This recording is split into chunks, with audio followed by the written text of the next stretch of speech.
तिम्रो फोटो हेरी हेरी आमा भन्दै बोलाउँछु बोली सुन्न नपाउँदै हुन्छ उज्यालो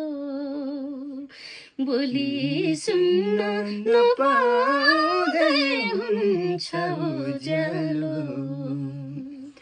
आमा तिम्रो त्यो न्यानो काखा स्वर्गैबाट आशीर्वादी राखा जप्दै नामा थप्दै तेला बल्दै दियालो तिम्रै फोटो हेरी हेरी आमा भन्दै बोलाउँछु भोलि सुन्न नपाउँदै हुन्छ उज्यालो